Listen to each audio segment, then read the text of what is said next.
bienvenue dans cette nouvelle édition spéciale qui sera aujourd'hui consacrée à l'information et à la désinformation sur fond de révolution technologique. Et pour en parler, nous avons le plaisir aujourd'hui d'accueillir Madame Anne-Cécile Robert, qui est la directrice adjointe du Monde diplomatique. Bonjour et bienvenue. Bonjour. Alors on est ravis de vous retrouver aujourd'hui sur Télésud. Le Monde diplomatique fête ses 70 ans cette année. Donc autant dire que vous avez accompagné toute l'évolution du paysage médiatique français. Et depuis quelques années, la révolution technologique est passée par là. De quelle façon cela a-t-il impacté la façon de travailler de vos équipes ?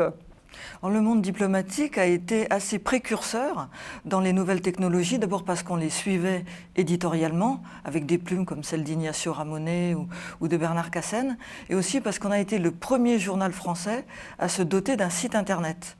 Donc on a plongé tout de suite dans les nouvelles technologies, et nous, on est parti de l'idée que ce qu'on faisait avec les nouvelles technologies devait être cohérent avec ce qu'on faisait en imprimé, dans la presse imprimée, et que ce qu'on faisait sur le site internet, par exemple, devait refléter et d'être de même qualité que ce qu'on faisait sur l'imprimé. Et donc c'est ça, c'est ce principe de cohérence qui nous a toujours habité. D'accord. Oui, parce qu'effectivement, souvent, le traitement de l'information varie et souvent, c'est un peu plus poussé, approfondi dans le print et on est souvent plutôt sur des formats courts et des brèves sur Internet. Et vous avez choisi de garder à peu près le même positionnement. C'est bien ce que... Effectivement, ce qu'on trouve sur Internet est de même qualité que ce qu'on trouve dans le journal imprimé. C'est-à-dire que même qualité d'écriture, même niveau de vérification, même niveau de relecture, même niveau de sourçage, c'est exactement la même chose. Et est-ce que l'arrivée d'Internet vous a permis de gagner justement de nouveaux lecteurs, un public que vous ne touchiez pas avant ? Alors nous, ça nous a vraiment donné de l'air parce qu'on est un journal international depuis l'origine et avant, les abonnés, ils recevaient par la poste parfois 3 semaines après la parution. Des fois, ça n'arrivait jamais, il y avait des problèmes de distribution, de kiosques.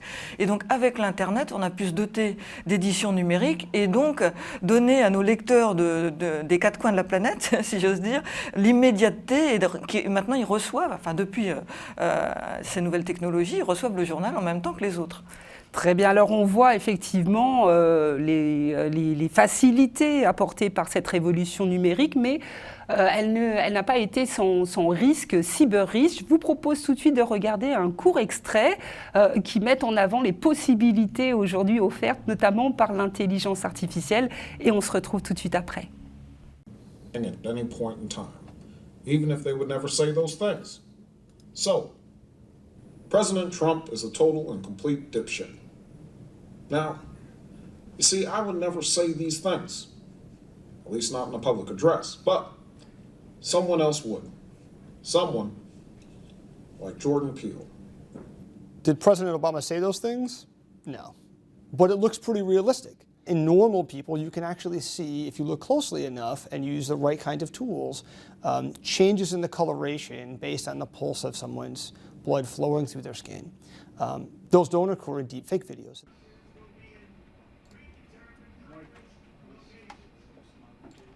I think it's very likely that over the next 2 years, we will see deepfake videos play a role in political campaigns in the United States and Europe. That as this technology gets better, we're going to see people creating fake videos to try to influence a campaign one way or another, smear a candidate. And that's going to be a particular challenge for democracies to respond to.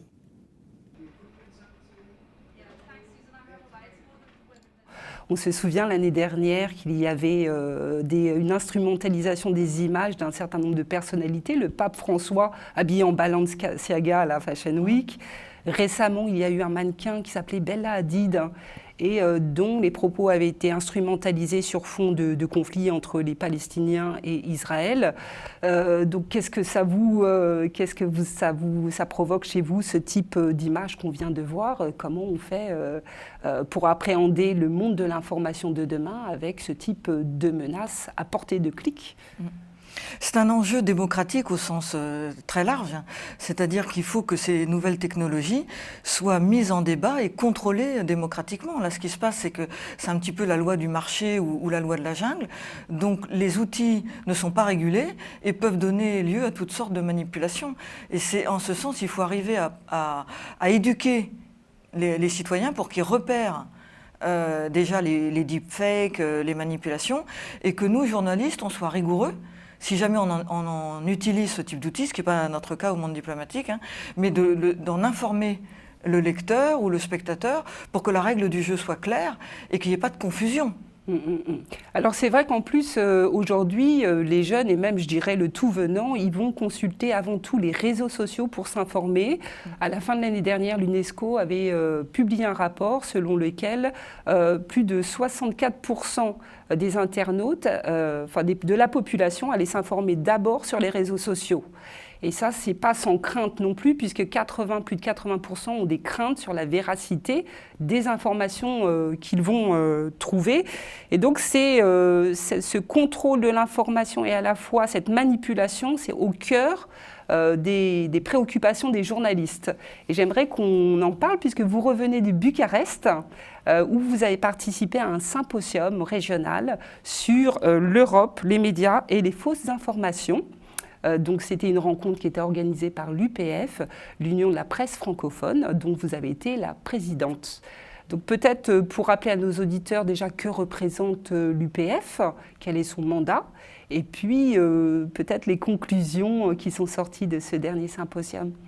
L'UPF, c'est la plus ancienne des organisations francophones, puisqu'elle est plus ancienne que l'Organisation internationale de la francophonie, par exemple, et c'est le plus vaste réseau de journalistes et acteurs de médias francophones dans le monde.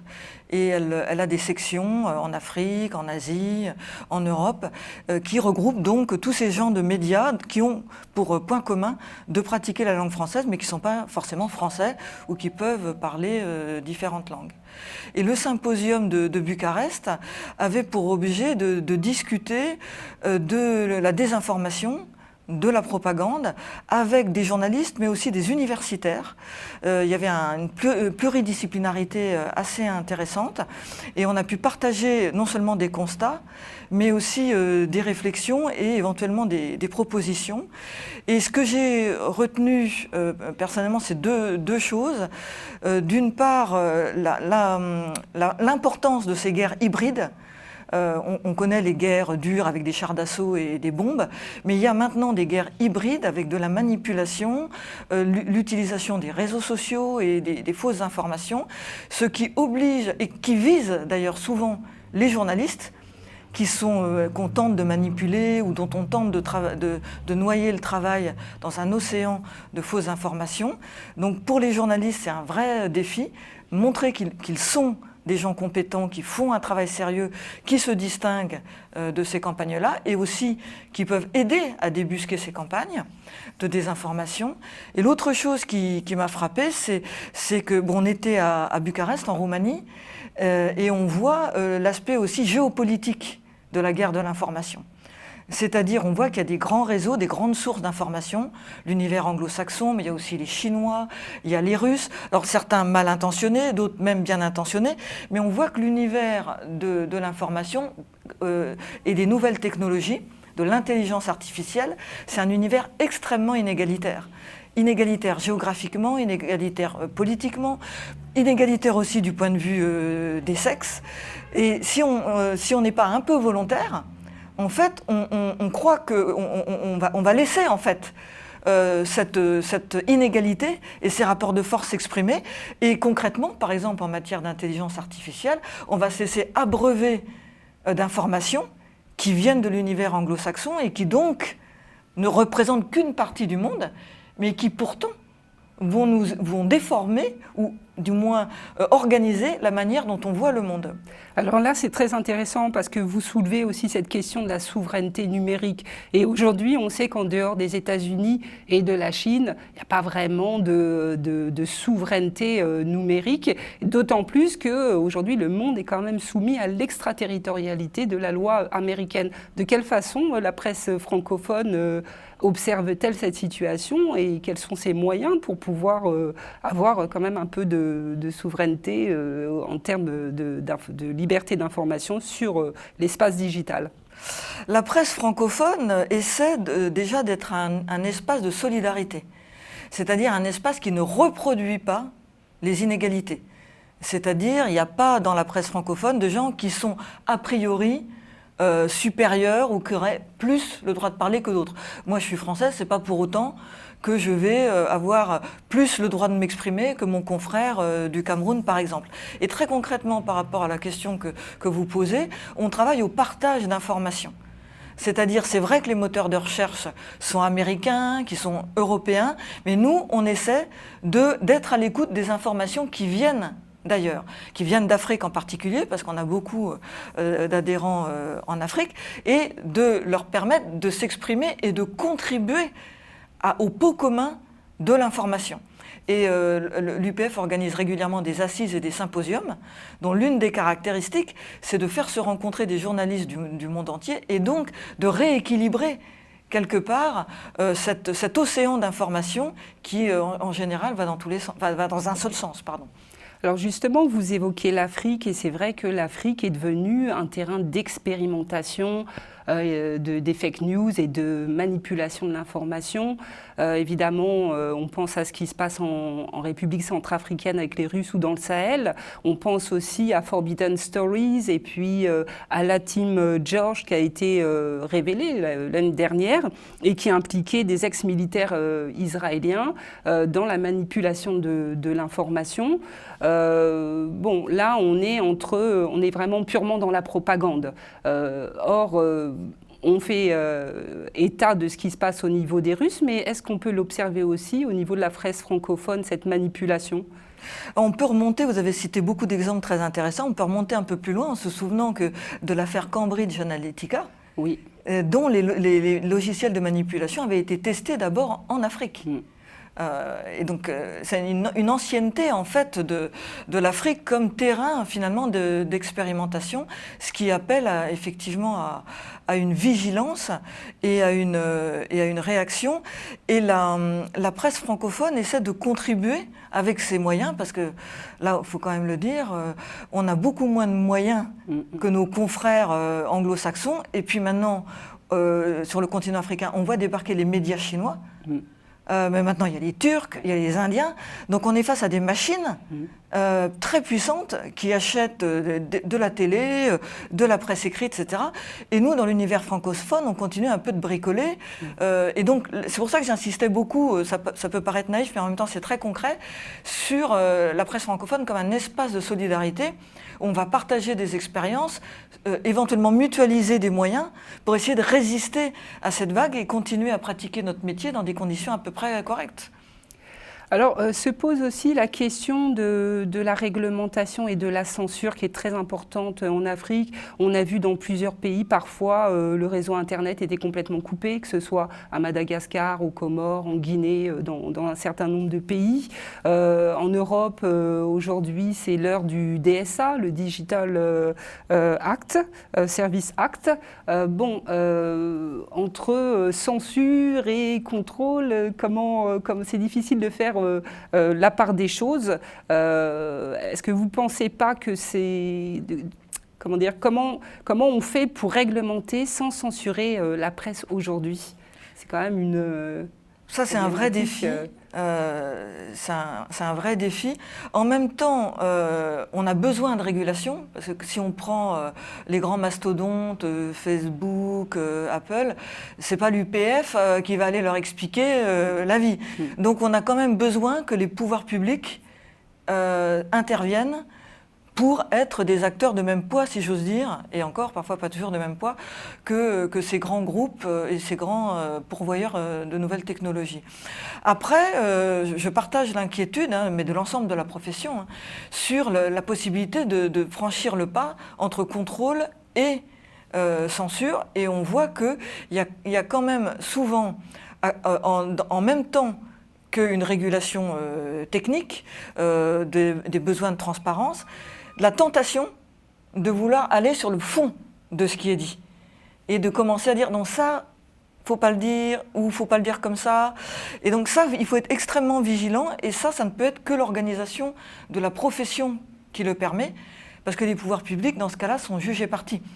Donc il faut que ce soit les journalistes et les gens de médias même qui disent « Ah là, nous, on veut bien nous autosurveiller, mais ça ne peut pas être la puissance publique qui nous dicte ce qu'on doit écrire ou ce qu'on doit exprimer sur nos différents médias. » Alors, j'aimerais qu'on regarde une courte vidéo maintenant sur justement la situation de la presse dans le monde à travers les données de RSF. On se retrouve tout de suite après. Il apparaît au classement mondial 2023 une très grande volatilité de la situation de la liberté de la presse dans les pays. Des hausses, des baisses plus intenses que d'habitude.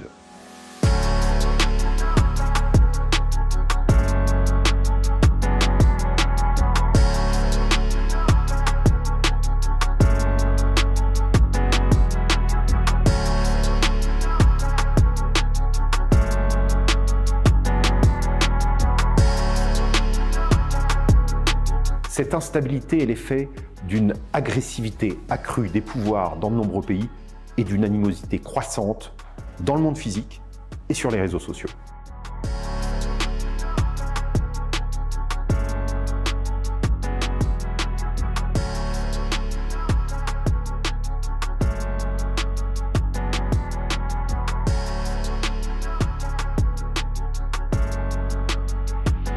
La volatilité est aussi due à l'industrie du simulacre, qui façonne, distribue, amplifie la désinformation.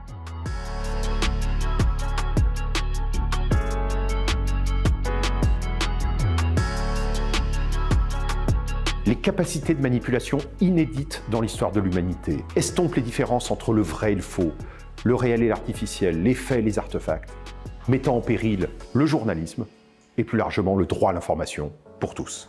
Bon, alors là, il était question de désinformation. On a vu justement le pape François avec son manteau griffé Balenciaga. Alors, bon, au-delà de ce petit sourire, quand même, le sujet est grave parce qu'on parle de la liberté de la presse, de la censure. Le monde diplomatique a une place particulière puisque vous êtes un média, on peut dire, indépendant d'une certaine manière. Est-ce qu'il vous arrive d'avoir des pressions où vous êtes arrivé ces dernières années d'avoir des pressions, quelles qu'elles soient, dans le traitement de votre information? Alors c'est vrai que nous avons la chance au monde diplomatique d'être indépendants d'une manière très concrète, puisque 95% du chiffre d'affaires du journal vient de la vente du journal lui-même et des abonnements. Et on n'a quasiment pas de publicité.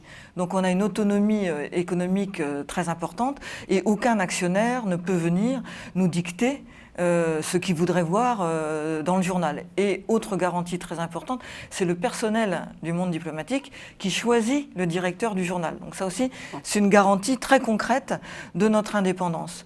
Alors on n'a pas subi dans la période récente de vraies pressions, mais on a quand même eu, lorsqu'on a publié une enquête sur le groupe Bolloré, une procédure, puisque vous savez que Bolloré est très procédurier et qu'il est adepte des procédures bâillons. Donc il a tenté de nous intimider, il nous a fait un procès que nous avons gagné. Il nous doit d'ailleurs quelques milliers d'euros que nous ne lui réclamerons pas forcément.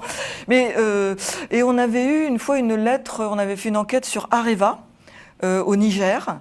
Et on avait eu une lettre de la direction d'Areva qui voulait un droit de réponse. Donc nous on a dit à partir du moment où notre enquête est conforme à la déontologie, on ne s'estime pas tenu. Donc voilà. Mais on a la possibilité de résister. Voilà. Et on sait bien que la plupart des confrères n'ont pas forcément cette possibilité. Les procédures bâillons sont faites pour ça. Quand vous êtes un petit journal qui n'a pas beaucoup de moyens, la perspective d'avoir un procès et de devoir payer des indemnités peut vous mettre sur la paille et donc vous faire taire. Et ça, c'est quelque chose de terrible et on sait que certains groupes, comme ceux qu'on a cités, n'hésitent pas à le faire. D'accord. Alors, il y a autre chose, une autre question que j'aimerais aborder avec vous, c'est la question des influenceurs qui aujourd'hui produisent de l'information, entre guillemets, mais qui sur le terrain se retrouvent désormais à côté des journalistes et qui correspondent à un certain public. Est-ce qu'on peut dire que ce sont des nouveaux acteurs du paysage médiatique, entre guillemets, ou alors on est sur complètement autre chose? Comment est-ce que vous voyez cette introduction et puis même la valeur donnée à ces jeunes influenceurs? Mais ce que vous dites est tout à fait juste. Aujourd'hui, l'information est produite par différents canaux, c'est-à-dire on n'est plus du tout dans la situation où les gens vont s'informer en allant au kiosque, chercher un journal, ou en allumant la télévision pour regarder une émission. C'est en fait l'information qui vient à eux de différentes manières, par différents canaux, dont le statut n'est pas équivalent. Une influenceuse n'est pas un journaliste, un site commercial n'est pas le site du Conseil constitutionnel.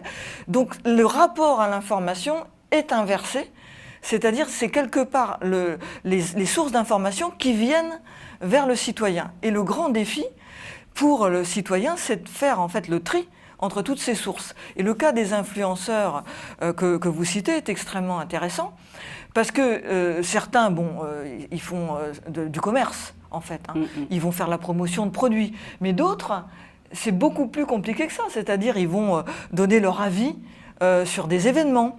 Ils vont même faire des vidéos pédagogiques.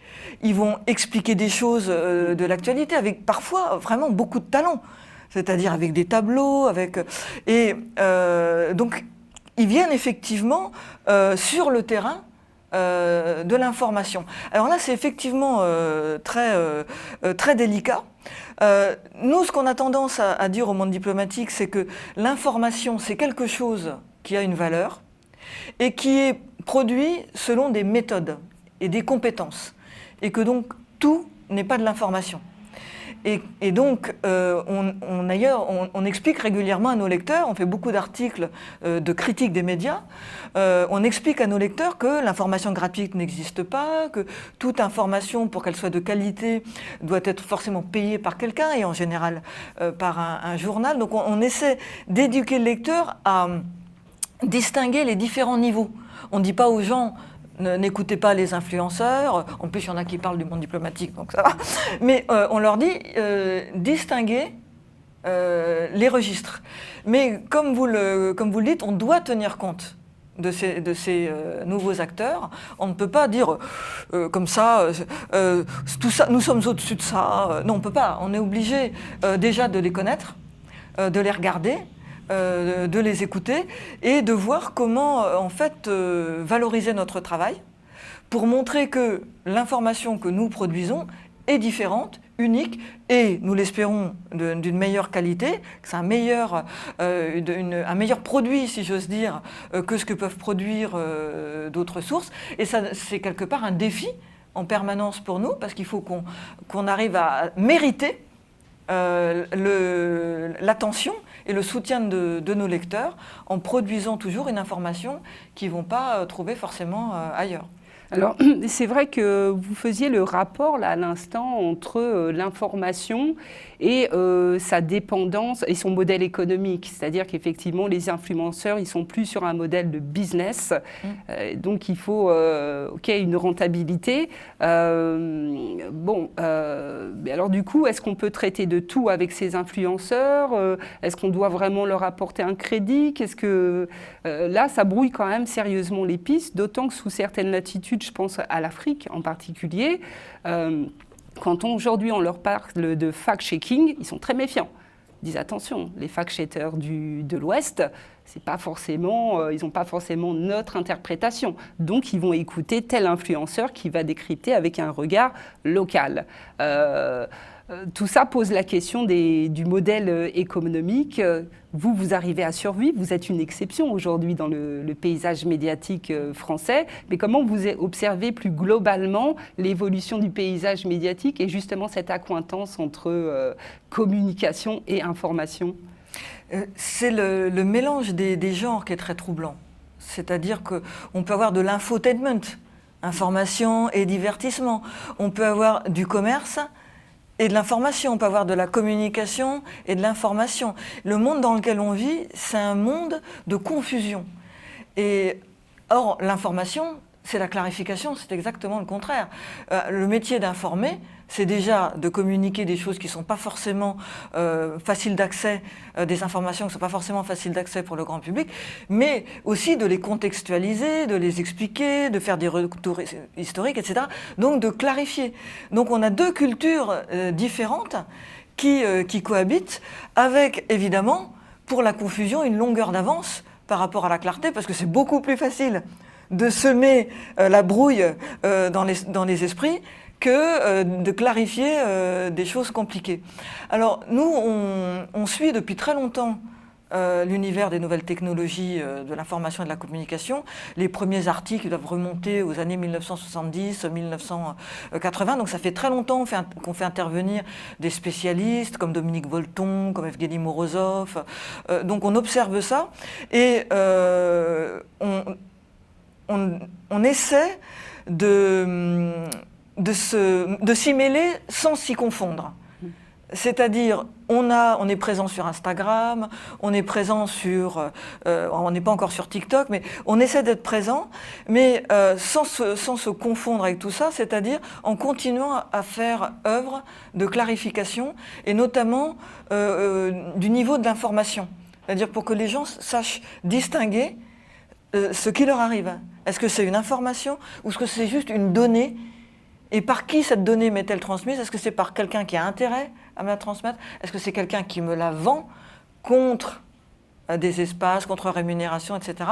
Donc on essaie de faire œuvre de clarification en continuant à apporter une information charpentée dont on espère qu'elle n'est pas, qu'elle apporte quelque chose aux gens dans leur travail de citoyen, voilà, dans leur vie de citoyen. Eh bien, ce sera le mot de la fin. Merci infiniment d'avoir partagé votre avis sur cette question de l'information et de la désinformation. J'invite tous nos téléspectateurs, bien sûr, à lire le Monde diplomatique et je vous dis à très bientôt sur Télésud.